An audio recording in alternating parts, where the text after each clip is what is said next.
자, 실전 문제 5번입니다. 그림의 강연자의 입장으로 가장 적절한 것을 물어보고 있습니다. 강연자이기 때문에 이 사상가가 누구인지를 찾을 필요는 전혀 없습니다. 이 제시문 강연자의 어떤 이 주장을 읽어 나가 보면 몇 가지 핵심적인 키워드를 찾을 수 있는데, 첫 번째, 행위의 밑바탕에 있는 행위의 준칙을 고려해야 된다라는 겁니다.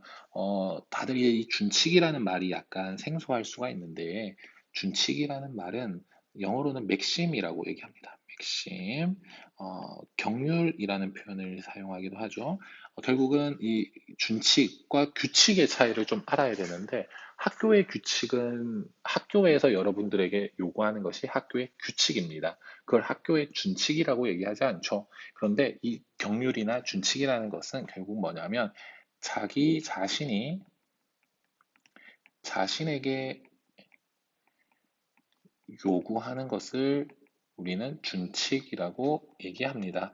그래서 초등학교 때 여러분들이 이렇게 방학 중 생활 계획표 해서 이렇게 막 하루의 일과를 음, 좀 유치하긴 하지만 하나 이렇게 시계 모양으로 해서 막 그려나가는 것, 생활 계획표 이런 게 결국은 일종의 여러분들이 스스로 여러분들에게 부여하는 준칙의 일종이다라고 이해를 할 수가 있습니다. 자, 이 준칙이라는 키워드를 통해서 나름 좀 찾아낼 수도 있지만 조금 더 읽어 나가다 보면은 어떠한 자신의 준칙이 모든 사람에게 보편적으로 적용할 수 있는지를 고려해야 된다라는 말도 나와 있습니다. 결국 이거는 보편화 타당성을 검증해라라는 거거든요. 보편 타당성을 검증해라.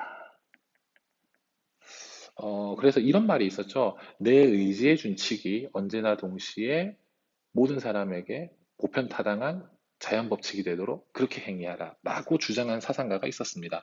그 사상가가 바로 칸트죠, 칸트.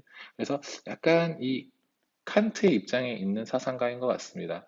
근데 실제로 이 사상가의 얼굴만 놓고 보면은 칸트는 아닙니다.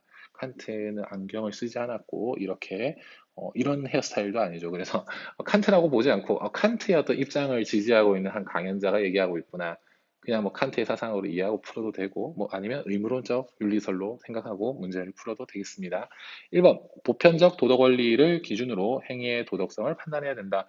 첫 번째부터 답이 나와버렸네요. 보편적 도덕 원리를 기준으로 행위의 도덕성을 판단해야 된다. 맞는 말입니다. 그렇죠? 자, 두 번째, 습관화된 품성적 덕을 발휘해라. 습관화되었다. 그리고 어떤 덕이라는 키워드가 나온다. 이건 바로 아리스토텔레스의 덕윤리가 되겠습니다. 자, 3번, 사회 전체의 이익. 사회 전체의 이익을 우리는 두 글자로 공리라고 얘기한다라고 했었죠. 그래서 공리를 증대시키는 행위만이 도덕적으로 평가해야 된다. 공리주의가 되겠네요. 그래서 3번은 공리주의. 4번, 보편적 도덕 원리의 기반을, 여기까지는 맞습니다. 보편적 도덕 원리라는 키워드는 맞는데, 쾌락을 추구하는 경향성에서 찾아야 된다. 쾌락을 추구하는 경향성을 우리는 쾌락주의라고 얘기하고, 쾌락주의에 기반을 해서 보편적인 도덕 원리를 제시한 사람이 바로 벤담입니다. 공리주의에 해당이 되겠죠. 자, 5번에 개인의 자율성이 아닌 사회의 합의를 통해 도덕 법칙을 확립해야 된다. 자, 앞에서 쌤이 좀 한번 자세히 다시 볼게. 이 개인의 자율성이 아니다라는 말이 되게 중요한데, 칸트 같은 경우에는 상당히 엄격주의자입니다.